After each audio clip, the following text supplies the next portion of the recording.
Hey guys, welcome back to our channel. We're the Carnivore Couple. I'm Pat. I'm Caitlin. We want to talk to you about water. When you start the carnivore diet, you drink a lot of water. We used to drink a lot of soda. We would just way too much soda all the time. 2 liters a week. It was bad. It was bad. When we first started the diet, we obviously just got rid of soda, stopped drinking it, and went to water and electrolytes, but mostly water. And we would buy big 40 packs of bottled water. Go through, maybe last a week? It'd be about a week, give or take. I was thinking like, this is, first of all, it's not very cost effective. It's you have a big pack of water a week that adds up per year. And then second of all, it can't be healthy, to be drinking a ton of water out of plastic. And it's not good for the environment either, because that's a lot of waste of plastic. I researched solutions and I found reverse osmosis. But you know, when I thought of reverse osmosis, I really only thought there was one kind, which is the whole house system. Yeah. And from what I knew, those systems can run you $1,500, $2,000, $2,500. So Yes, that's and a lot. so I was out of our budget, so we kind of wrote that off completely. Exactly. And the other two options were an under the sink system. And at first we were like, I don't know about that, because we don't want to drill into our quartz countertops. And then have them break, and they're expensive. because it's not a cheap countertop. Just seemed like a ruin them. headache. Yeah. And the other option was a countertop system. And with that, for one, it takes up space on your countertop, which if you have a smaller kitchen, you know how much counter space as it is. The other thing is that it only can make so much clean water. Like a liter and a half, I think. Yeah, like 55 to 60 And ounces. that took about 3 minutes for a lot of the systems we looked into. When you're filling up a big water bottle and you have 2 or 3 of them and you're trying to get out the door, it's not It's convenient. just very inconvenient, yeah. So we ended up going with the APEC water system ROES 50, which is an under the sink system. And that one was like $199. Yeah, it was $199, for the whole system. which is well within our budget. We had a soap dispenser. Drilled through our quartz countertops already. Had them installed. The hole was already there for the soap, so I just used that hole to install it.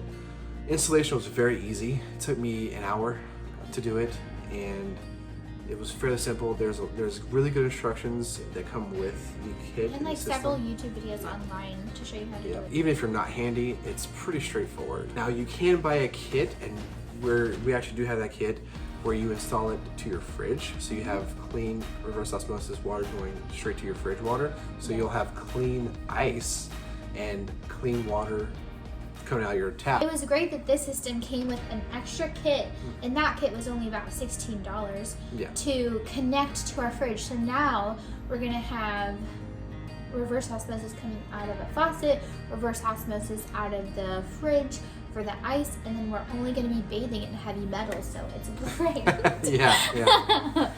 But when you think about the cost of how much bottled water we were having over the course of a year, this system is going to pay for itself $199. It's going to pay for itself probably within the year.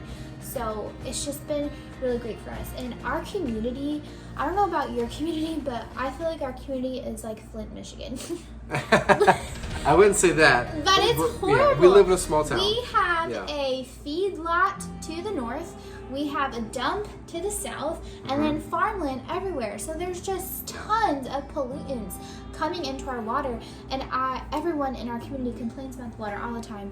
I was just sitting in on the city meeting one day, and the mayor was mentioning how the water in our town is high in heavy metals, specifically manganese and iron. And so when I got home, I've lived here my entire life, so I got home and I was just Googling like, what are the side effects of too much manganese in your body? And one of the side effects is Parkinsonism, which is a Parkinson-like disease, but not actually Parkinson's. It causes some of the similar symptoms of Parkinson's, but it's not the same exact thing as Parkinson's disease. But I found that really interesting because 3 weeks ago, my mom was diagnosed with Parkinsonism disease. And she's also lived in this community for, 15, 20 years. And so it just made me wonder, is the quality of the water that she's been drinking and having that in her body so much, is that one of the reasons that she developed Parkinsonism, because of all the heavy metals? And so I immediately called my mom and I said, hey Mom, you should probably start buying some bottled water and don't drink city water anymore. So they're actually thinking about looking into a whole house reverse osmosis system for them as well, just because you don't know what's in your water. And it's not just our community. There are many communities, even if you don't have a community that you struggle with water, lots of communities put different crap in their water.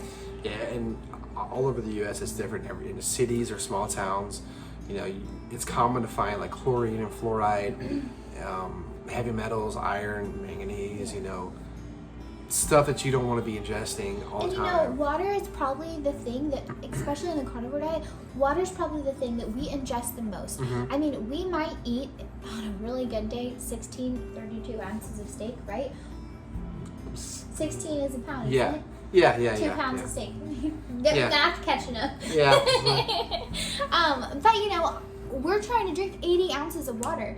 So if we got 80 ounces of pollutants coming into our body, but we're eating grass-fed and finished beef, but we're still drinking horrible water, like what's happening there? So just look into it. You know, if you're stuck in the bottled water place like we were, look into reverse osmosis, you know, the countertop version if that's for you, or you know, the undersink kind that we find is just really convenient.